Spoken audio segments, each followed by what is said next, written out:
What's up, guys? Colonel Corn here, and today I'm going to be explaining my opinion on why the 2020 NBA season will always have an asterisk on it.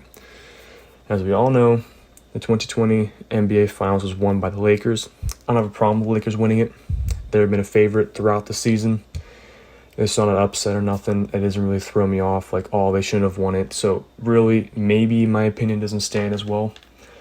But there is factors we have to think about for the season because we haven't seen a season like it. We can't just ignore these things. We have to think about these things when we talk about the season because it is a factor.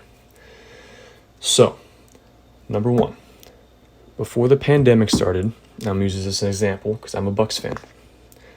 Giannis hurt his ankle. And the thought of my time was, oh crap, is he going to be ready for the playoffs? Is he going to be ready? Well, the pandemic happened, and we didn't know when we were going to play basketball again, or basketball was going to be played again. And in my head, I was like, oh, great, Giannis can heal up. There's not how many players that probably had nagging injuries that they were dealing with all season, and then they get that couple months off, and that gives them that little bit of time to heal up, and then play a lot better in the bubble. Now, if you don't know, Giannis ended up hurting his ankle again in the second round of the playoffs against the Heat, so it kind of came back to haunt him anyways. But he was able to play in the bubble. He did end up playing up until he got injured. So, I mean, was it really that big of an injury? We don't know. But it is something to consider. Number two is players being out of shape. So, we have this couple months off, right? I know these athletes probably have gyms in their homes or had gyms installed in their homes and they're training and working out. But some things to consider here. Maybe their trainers didn't want to go in their house because they're afraid of getting COVID, And something to think of too as a perspective of an athlete myself. During the pandemic, when I was trying to work out and trying to train, when you don't know the next time you're able to compete, it makes it very hard to work out.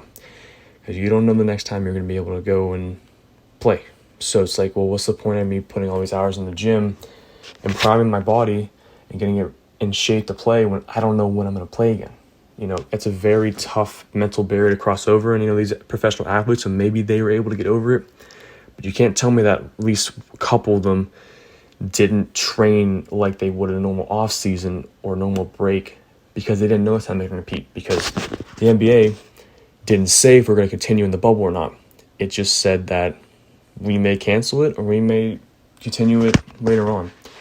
We didn't know. So, and neither did the players. Players may have more of an insider thing, but it was still undecisive. They didn't know they were going to play or not.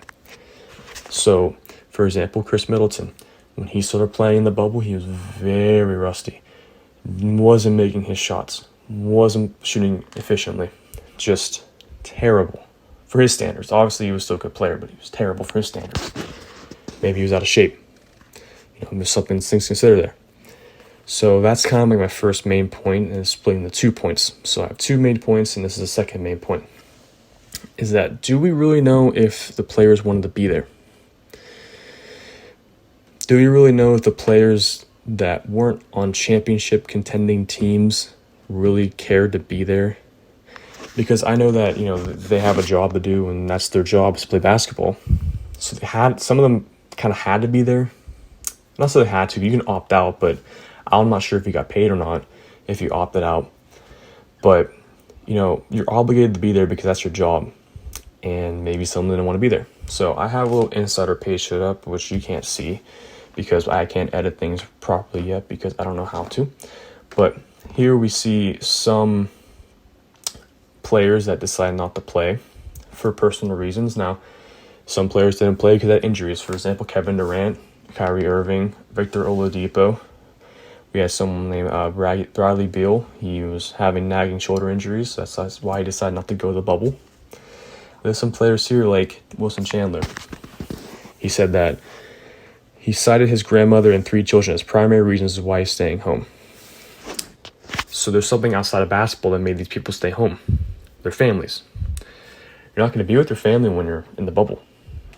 They're not allowed in there because of COVID. There's some players that were afraid to get COVID. For example, where is he at?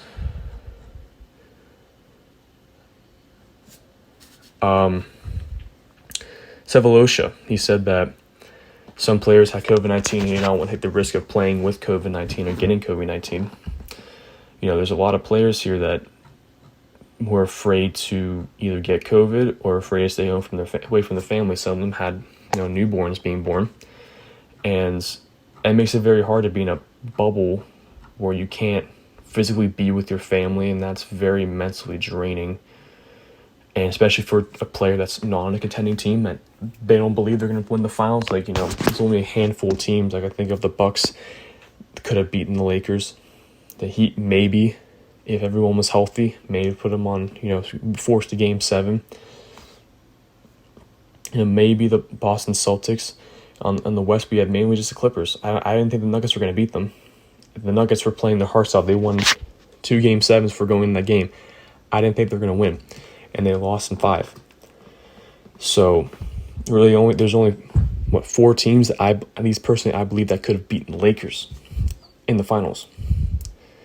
And I think the Lakers were the favorites going into the bubble. So, for these other teams, the 76ers, the Magic, do they really want to play? Do they really want to be there? Because they knew they weren't going to make it in the playoffs. And then for the teams that made it into the playoffs that weren't going to win a championship, maybe the players might have thrown games because they didn't want to be there. Clippers too blew a 3-1 lead, and I don't know how that happened. And I expected better from the Clippers because, they have Paul George and Kawhi Leonard, but, apparently that wasn't enough to beat the Nuggets. Not that it's, just a 2-player, 2 players can win a series. I'm just saying that they had so much superstar talent and a lot of good role players. I saw them beating the Nuggets. I didn't think the Nuggets had a chance, to be honest. I said Clippers in 6, in my opinion, back to time. But apparently it was Nuggets in 7. They came back from a 3-1 deficit. So, things happen, but it's just something you gotta think about because, some of these players, especially like the role players, maybe the stars wanted to be there because the stars, they're the star players. They want to be in the spotlight. They want to lead their team, and that's their thing. Some of these role players that don't get the recognition that the star players do they really want to be there? Because what I'm seeing here is a lot of players that opted out not due to injury were role players, and I just don't see any other role player really wanting to be there. And that's something you got to consider when thinking about this season.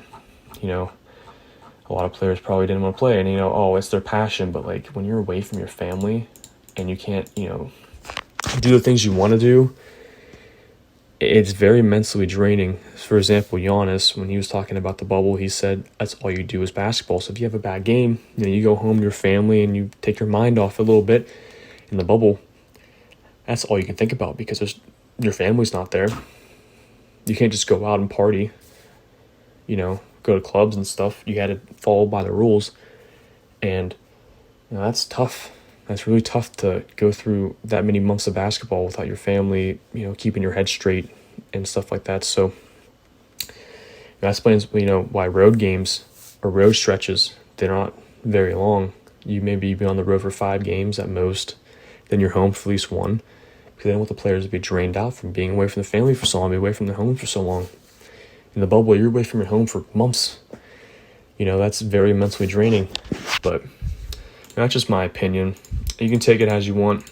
You leave in the comments and you can bring up conversation if you want. I'll be in the comments. If you leave comments, I can talk about it. I'm not a very sportsy person. I don't know very much, but that's something I noticed and talked about whenever I found out the bubble was happening. And when the Lakers won the championship, I was like, really? People aren't going to consider these things, but I did, and I told you guys my opinion, so take it as you will. All right, well, I know this is a gaming channel and stuff, but I might throw some sports-related stuff in it because I like sports too. I'm a sports person, and it is called YouTube. It is my, I guess, what I want to put on it. So I'm going to put on what I want, and if you don't like it, I'm sorry, but just how it's going to be. I'm going to put on gaming and I'm going to put on sports stuff because that's really all I do. But all right, thank you guys for for watching. Sure, if you like my stuff and subscribe, it'd be greatly appreciated if you would do that. I'm just trying to start posting more because, you know, I kind of want to make this YouTube thing real. I kind of like it. I kind of want to see it succeed, so I'm gonna do my best. And yeah, thank you guys for watching. My name is Colonel Corn. I will see you guys next time.